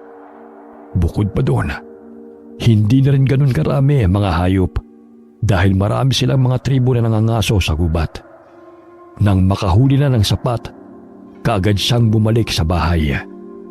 Naabutan niyang nagpaplano ng gagawin ang kanilang angkana. Ano po nangyari? Bakit nandito ang lahat? Nagtitipon ng mga tribo. Ipinag-utos ni Pinunong Ato na lusubin ang teritoryo natin at kunin ang babae. Ano? Ay, dapat kasi kinain na natin talaga siya. Pag nagkataon, tayo pa ang di makakatikim ng masarap na pagkain na tayo naman na nakakuha. Ang masaklap pa, malalagay sa alanganin ng angkan natin. Pumanig na ang pinuno sa angkan ni Mang Randy. Ano nang gagawin natin ngayon? Wala naman sila magagawa. Kapag dumating sila dito, isa lang ganap na aswang na korokoto ang babaeng yan. Wala na silang dahilan para patayin siya at usigin ang ating lahi. Kaya kailangan mapabilis ang pagsasaaswang niya. Pakainin mo agad siya ng buhay na hayop, Samuel. Mamayang gabi ay magsasagawa ako ng ritual para mapadali ang pagsasaaswang niya. Opo, Lola. Ay, sayang naman. Pagkain na naging aswang pa. Buhay to. Dinala na Samuel ang hinuli niyang buhay na baboy ramo sa kwarto. Pagkalapag niya sa hayop, ay kaagad niyang pinasadahan ang tingin ng babae. Namimilipit pa rin ito sa sakit ng tiyana habang nakahiga sa katre. Nagugutom ka ba? Kumain ka. Dinalang kita ng buhay na baboy ramo. Kailangan mo tong kainin. Aanhin ko yan. Hindi ako kumakain ng buhay na hayop. Ano? Paano nangyari yun? Bukod sa pananakit ng tiyan, ano pa ang nararamdaman mong iba? Ano ang gusto mong kainin? Kung ayaw mo ng baboy ramo, ibang hayop na lang ang huhulihin ko. Hindi ko kailangan ng kahit ano. Tubig. Tubig lang ang gusto ko. Pakiramdam ko natutuyot ang katawan ko. Hindi. Hindi tubig ang kailangan mo. Kailangan mo ng dugo. Heto, kinuha ko to sa buhay na ibon. Inumin mo. Aanhin ko yan. Hindi naman ako vampira. Ilayo mo nga yan. Pero nagsasaaswang ka na. Bakit iba ang hinahanap mo? Umalis ka rito! Iwanan mo ko! Labas!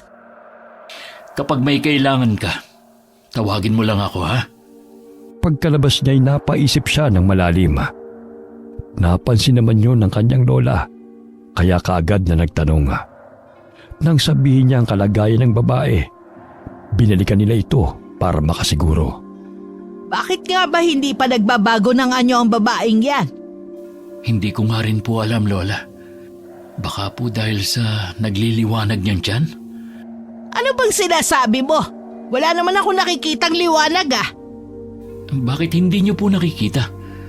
May kung ano sa loob ng tiyan niya na nagliliwanag. Baka yun ang dahilan kung bakit siya nahihirapan. Tubig. Bigyan niyo ako ng tubig. Nauuhaw ako. Sandali lang. Ikukuha kita. Hindi, wag. Painumin mo siya ng dugo. Ayaw po niya nun. Pilitin mo! Sige po, Lola. Kagaya ng utos ng matandang babae, sa pilitang pinainom ni Samuel ang dugo ng hayop ang babae. Pero isinusuka lamang ito. Lalo itong nahirapan sa kalagayan. Dahil sa awa ni Samuel, pinainom na lamang niya ng tubig ang babae. Nakahinga siya ng maluwag nang makitang nakaginhawa ito. Napakarami nitong nainom na tubig. Maya-maya'y sumuka uli ang babae ng malapot na likido. Hanggang sa inilalabas niya na ay itim ang kulay at mabahong likido. Nang maubos niyang isuka ang laman ng kanyang tiyan, ay kumalma na ito. Nakatulog na ang babae. Pinunasan naman ni Samuel ang pawis nito at maingat ang kanyang kilos para hindi magising. Dapit hapon na. Nakaidlip na rin si Samuel dahil inantok sa pagbabantay sa babae. Nagising siya nang marinig ang mga katribo nila na nasa labas ng bahay ng kanyang lola. Sumisigaw ang mga ito. Pilit na pinalalabas ang babae. Nag-igting na naman ang galit ni Samuel. Lumabas siya at hinarap ang mga ito. Nakita niyang kasama na nila ang pinuno ng kanilang tribo na si Pinunong Ato. Hindi ko gusto na nag-aaway-away ang lahat. Dahil lang sa isang tao, nagpapatayan kayo. Para matapos na ang gulong ito, ilabas ninyo ang taong itinatago ninyo. Pinunong Ato, ang babaeng sinasabi ni Randy ay hindi naman talaga tao. Dati siyang tao. Nahawahan siya na pagkaaswang ng aking apo. Kaya inuwi ko siya rito. Isa na siyang ganap na aswang ngayon at balak kong ipakasal ang dalawa. Hindi ko lang alam kung bakit nanggigigil sa galit ang lalaking kasama mo. Kasinungalingan! Nang makita kong babae, walang bakas ng pagiging aswang sa kanya. Baka naman kakahawa lamang niyo sa kanya, kaya mabagal ang pagsasaswang niya. Kahit ano pa ang sabihin ninyo, lumabag pa rin kayo sa batas. Dapat sa inyo'y turuan ng leksyon nang hindi pa marisa ng ibang angkan. Talagang hindi ka titigil sa kakapilit mong taong tinatago namin? O sadyang gumagawa ka lang ng dahilan para maparusahan kami? At bakit ko naman yun gagawin? Dahil matagal ka nang may malaking inggit sa aming angkan. Ang gusto mo, mapatalsik kami sa tribo at mamuhay ng palaboy-laboy habang kinukutsa at sinusupil ng mga tao. Samuel! Bakit ko naman hahayaan na mangyari yun sa inyo? Isang tribo tayong lahat dito. Maliit lamang ang ating lahi kumpara sa ibang mga aswang. Tayo lang ang dapat nagkakampihan dito. Pero ang pagsaway sa batas na pagkasunduan, ibang usapan yon. Kung isusuko mong babae, matatapos na ang usapang ito. Ipinag-uutos kong ilabas ang babaeng itinatago ninyo. Hayaan ninyong resolbahin ko ang problemang ito. Gusto ko siyang makita. Hindi! Mahina pa ang pangangatawan niya. Sasaktan niyo lang siya! Walang masasaktan. Kung isa na nga siyang kauri natin, bakit naman kailangan saktan? Dapat nating tanggapin ang buong puso ang bagong kakampi. Nagpaparami tayo ng lahi para may panlaban tayo sa mga kalaban nating ibang lahi. Dapat nga na matuwa pa ako Dahil nagawa ninyong mag-uwi ng babae dito sa ating tribo, gusto ko siyang makita. Ilabas mo na, Samuel. Hindi. Ilabas mo na siya, Apo. Pero Lola, Ayos lang yan. Ipakita mo sa kanila ang bagong miyembro ng ating pamilya. sige po. Bumalik sa silid si Samuel para kunin ang babae. Bahina pa ang katawan nito kaya kinarga na lamang niya. Pagkalabas ay pinatayo niya ito sa may pintuan at inalalayan para hindi mabuwala. Kinilatis ng lahat ang babae. Tinignan nila ito mula ulo hanggang paa. Wala namang kahit anong bakas ng pagkaaswang sa kanya. Hindi kayo nagtagumpay na yang gawin siya.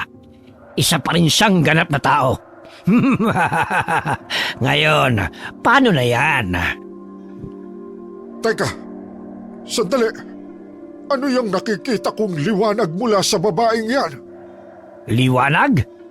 Anong liwanag po ang nakikita niyo, Pinuno? Wala naman akong nakikita. Kung hindi ako nagkakamali, ang babaeng yan ay nakalunok ng mutya ng tubig. Base sa nakikita kong kakaibang liwanag na nanggagaling sa kanyang tiyan. Mutya ng tubig? Ano po ba yan, Pinuno? Isang banta ba yan sa ating tribo? Ang mutya ng tubig ay isa sa pinakamalakas na mutya. Napakadalisay nito. Hindi mababahira ng kahit kaunting kasamaan o kahit negatibong enerhiya, katulad ng tubig sa ilog. Ang taglay nitong lakas ay nakadepende sa kaharap na kalaban. Kaya nitong lipulin ang isang lugar. Hindi siya pwede sa ating tribo. Kunin niyo siya. Walang ibang pwedeng gawin sa kanya kundi ang patayin. Patayin? Kung babae niya ng banta sa ating tribo, dapat talagang patayin yan. Ako na ang bala sa kanya, Pinuno. Ibibigay ko sa iyo ang kanyang ulo. Mga kasama, nagbigay na ng hudyat ng ating Pinuno. Kailangang patayin ang babaeng yan. Ang sino mang humarang sa atin, mamamatay rin. Sandali lang! Hindi yan makatarungan! Hindi niyo siya masasaktan. Ako ang makakaharap niyo. Huwag na kayong magmatigas pa kung ayaw niyong madamay dito. Ang babae lang ang kailangan namin. Ibigay niyo na lamang siya na matapos na ang gulo. Hindi! Ito na nga ba sinasabi ko eh. Isang malaking problema ang ginawa natin to. Ano nang gagawin natin ngayon, Kuya Joshua? Wala na tayong magagawa kapag dinamay tayo. Kailangan nating ipagtanggol ang ating angkan. Basta ako, ang ulo ni Mang Randy ang pupuntiryahin ko.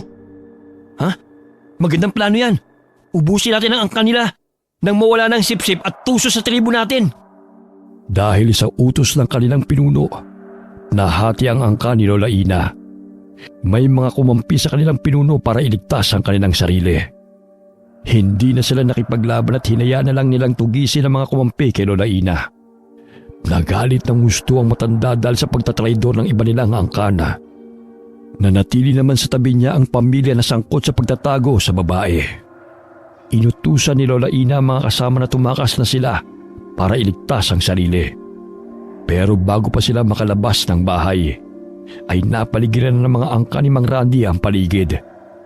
Ipinaalala ni Samuel ang babaeng si Buwan kay Lola Ina para maharap niya ang mga kalaban. Nakipambuno ang binata para hawiin ang daan. Gumawa siya ng madadaanan ng mga kasama. Pinagsusuntok niya at pinagkakakalimutan mga humaharang sa kanya. Hinagilap niya ng tingin ang dalawang pinsan. Nakita niya ang mga ito na abala sa pagipagbakbakan sa mga katribo. Nang mahawi na niya ang daan, pinauna niya na ang mga kababaihan sa kanilang tribo, kasama ang mga batang lalaki. Pagkatapos ay binalikan niya ang mga kalaban para bugbugin ang mga ito. Binuhos niya ang kanyang galit. Wala na siyang pakialam kung mapatay man niya ang mga ito. Lahat ng sumusugod sa kanya ay kaagad niyang inaatake ng suntok at sipa. Ang iba'y kinakalmot niya. Ibinabaon niya ang matulis na kuko hanggang sa mahiwa ng malalim ang laman ng mga ito. Dahil din sa kanyang galit ay nagawa niyang dukutin ang puso ng ilang mga katribo. Pagkatapos ay nilantakan niya yun para ipakita sa kanila na wala na siyang kinikilala. Lalo namang nagalit ang mga ito sa kanya, kaya lalong nag-igting ang kanilang galit. Sabay-sabay silang sumugod at pinalibutan siya. Nagdikit-dikit ng talikuran ng magpipinsana kasama ang mga tiyuhin at kanilang ama at kapatid. Nakiramdam sila sa nagbabadyang pagsugod ng mga kaaway. Parehong naghihintay na mauna sa pagsugod ang dalawang angkana. Nang marinig nilang sumigaw si Mang Randy, kaagad na sumugod ang angkan nito. Pinagtulong-tulungan sila. Kahit nahihirapan ay lumaban pa rin sila. Pinoprotektahan ang bawat isa habang lumalaban sa mga kaaway. Pero dahil mas marami ang bilang ng mga kalaban, nakaramdam na sila ng pagod. Halos hindi maubos ang mga kalaban nilang sumusugod. Sa pagod ay isa-isa silang napapaluhod. Nakita ni Samuel ang kanyang mga pinsan na bumabagsak na sa lupa. At kahit kumagapang ay patuloy pa rin silang binubugbog ng mga katribo. Galit ang pumuno sa puso niya. Umatungal siya ng malakas at inubos ang kanyang lakas sa pagsugod sa angkan ni Mang Randy. Lahat na mahablot niya ay pinagkakagat niya hanggang sa magluray-luray. Pero pinagtulungan siya ng mga ito hanggang mapasubsob sa lupa. Iniangat niya ang kanyang mukha para hagilapin ang mga kasama. Hinagilap din niya ng tingin si Lola Ina at ang babaeng si Buwana. Napangiti na lamang siya na makitang ligtas sila at nagkukubli sa malaking puno. Malungkot at puno ng pag-aalala ang mukha ng babae ng kanyang tignana. Maya-maya'y nakaramdam siya ng ambon. Kakaiba ito. Dahil ang bawat pagtama ng tubig sa mga kalaban ay ikinababagsak nila. Para silang hinuhulugan ng libu-libong karayom na kapag bumaon sa kanilang katawan ay ikinamamatay nila. Nagtataka siya sa nangyayari sa paligid. Alam niyang hindi yon ordinaryong ulan. Hinagilap niya ng tingin kung sino ang posibleng gumagawa noon. Nakita niya ang babaeng si Buwana. Nasa tabi ito ng isang tapayan ng imbakan ng tubig. Gumagalaw ang kamay ng babae na parang kumukumpas. Napapagalaw nito ang tubig sa tapayan. Nagagawa niyang patak na ulan na tila maliliit na sibat na siyang tumatarak sa mga kalaban. Nang igala niya ang paningin sa mga kaaway, nakita niyang halos kalahati na ang mga nabuwal. Ang iba'y sumilong para hindi tamaan ng ambon. Tayo, tumayo na tayo mga kasama. Tumakas na tayo. Umalis na tayo dito. Habang hindi pa sila makasugod sa atin. Himala talaga to. Hindi tayo tinatabla ng kakaibang sandata na yun. Pero nababasa tayo. Para lang tayong inuulan. Pero yung mga kalaban, namamatay sila. Mamaya ka na dumaldal. Halika, tumayo ka na at makaalis na tayo dito. Dalian nyo! Tulungang tumayo ang mga kasama nating sugatan. Walang maiiwan. Sige, tumakas lang kayo. Hindi naman kayo makakalayo eh. Mahahabol pa rin namin kayo. Bilisan nyo ang pagtakas habang umuulan pa. Kapag natapos yan, sisiguraduhin naming mamamatay kayong lahat. At ang babaeng pinoprotektahan nyo, lalapain namin sa inyong harapan. Takas lang! Takas! Hindi na pinansin ni Samuel ang nakakainis na sigaw ni Mang Randy. Sabay-sabay silang tumakas.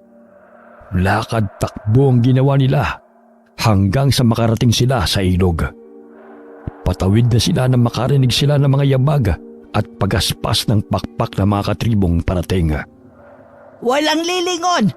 Tuloy lang sa paglakad. Kailangan matawid ang ilog. Sa kabilang pampang, hindi sila makakasunod.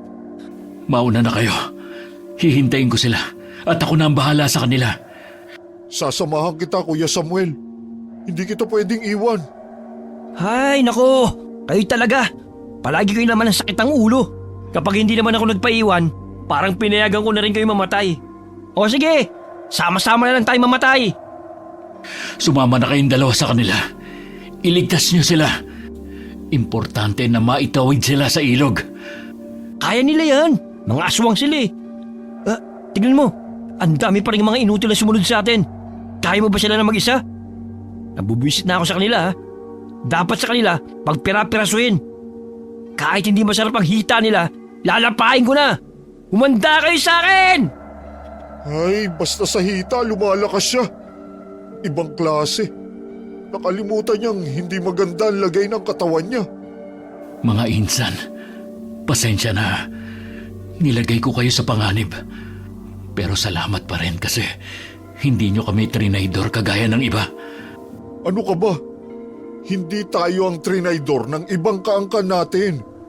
Sa simula pa lang tayo na ang nagtraydor sa kanila. Pinili lang nila ang landas kung saan sila ligtas. Sana lang ay hindi sila pahirapan ng tribong pinili nila. Kasi ako, ayoko nang makasama sa tribong ang pinuno ay balimbing. Tama ka. Si Pinunong Ato. Kinikilingan lang niya ang angka na may pakinabang siya. Walang isang salita. At hindi kaya magdesisyon ng tama. Dahil mas marami na ang miyembro ng angka ni Mang Randy. Kaya pumanig na siya sa kanila.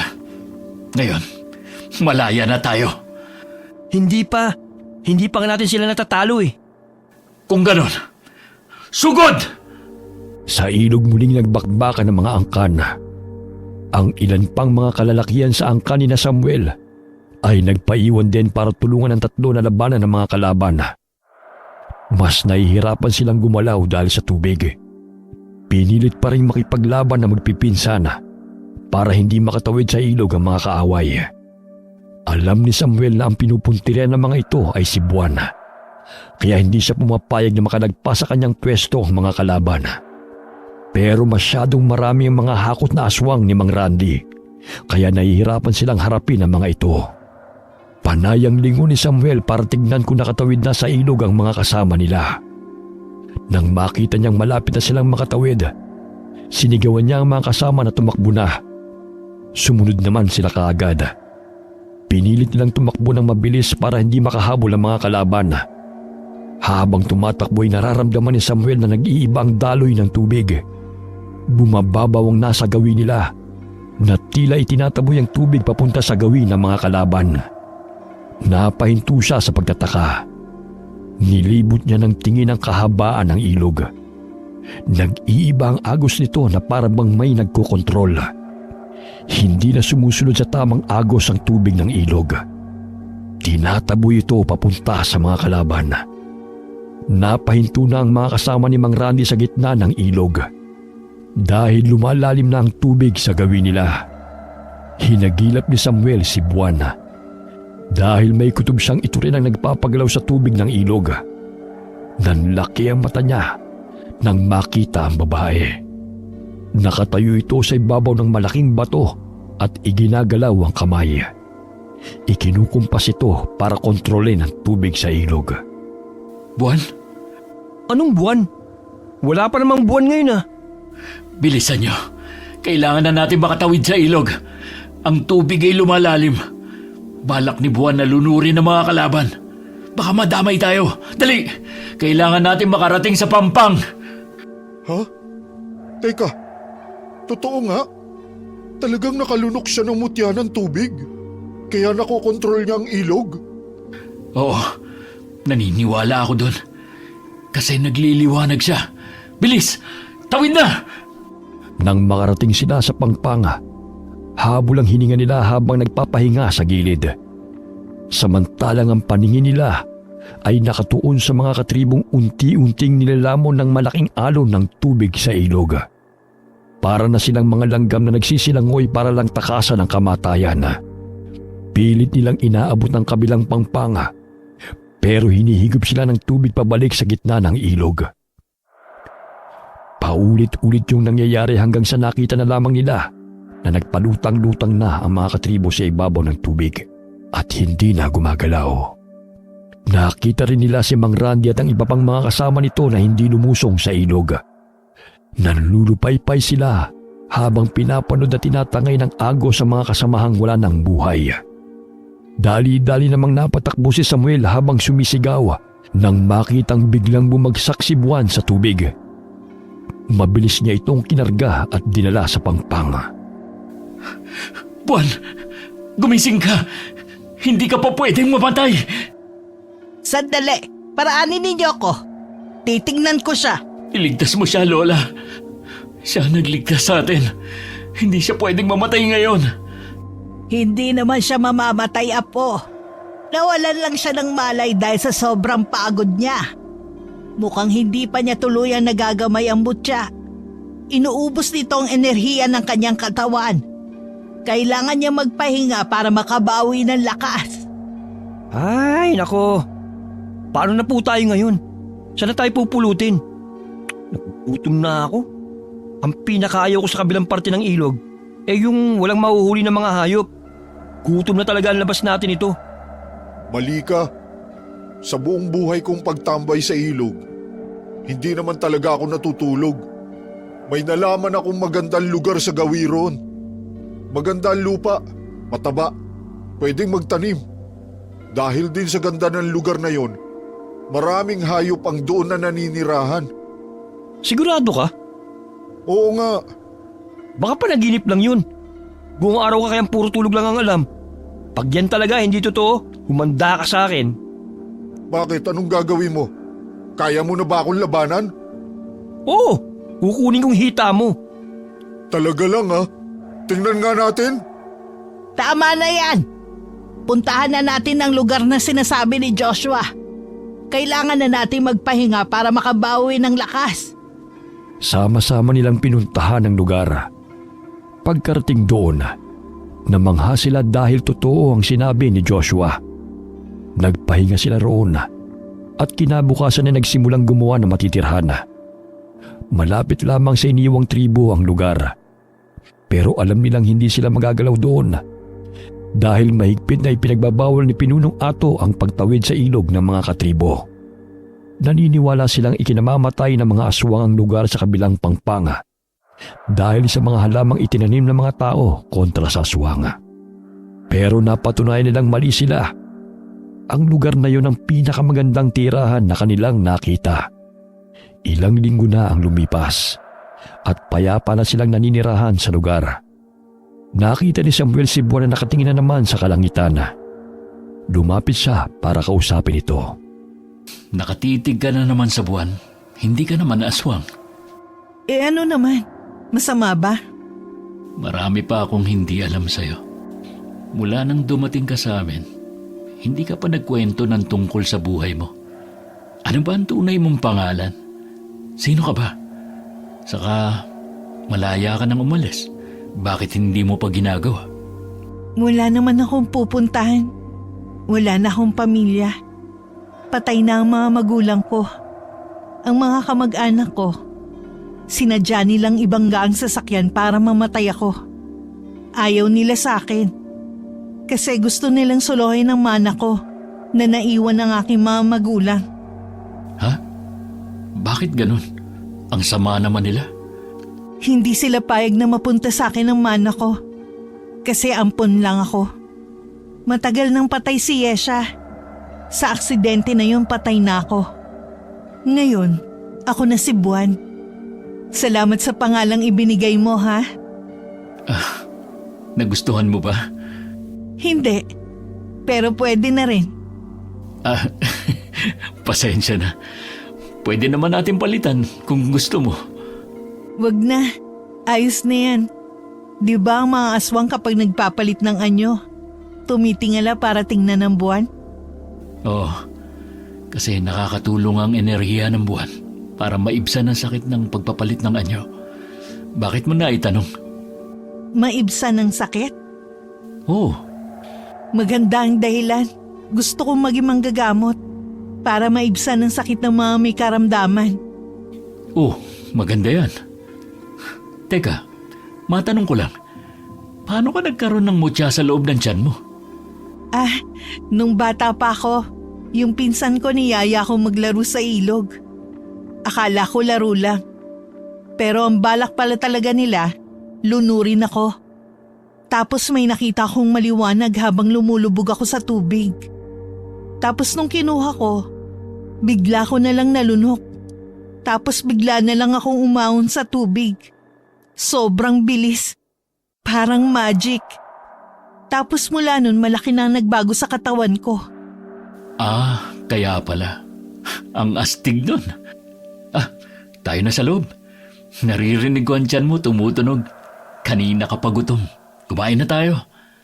Ayokong sumabay sa inyo. Hindi na ako kumakain ng sariwang karne. Nilaga na lang basta walang asin o kahit anong pampalasa. Ganun ba? Bakit? Bala kong pumunta sa bayan. Makikihalubilo sa mga tao. Pangarap kong maging negosyante. Mag-aalaga ako ng maraming baboy, tapos ibebenta sa mga palengke. Gusto mo sumama? Magtinda? Oo, para hindi ka mainip dito. Pwede rin. Sige, saka na natin pag-usapan uli. Sa ngayon kasi, gutom na rin ako. Dumaan ang maraming taon na at natutunan na nilang mamuhay na kagaya ng tao. Dahil doon nakapag-asawa na rin ang iba sa kanila at unti-unting dumami ang kanilang angkana. Namuhay sila na naaayon sa gusto nila. Habang ang tribo naman na kanilang pinanggalingan ay patuloy pa rin naninirahan sa kagubatan at nagtatago sa mata ng mga tao dahil isa pa rin silang ganap na mga aswang na kurukoto. Wakas,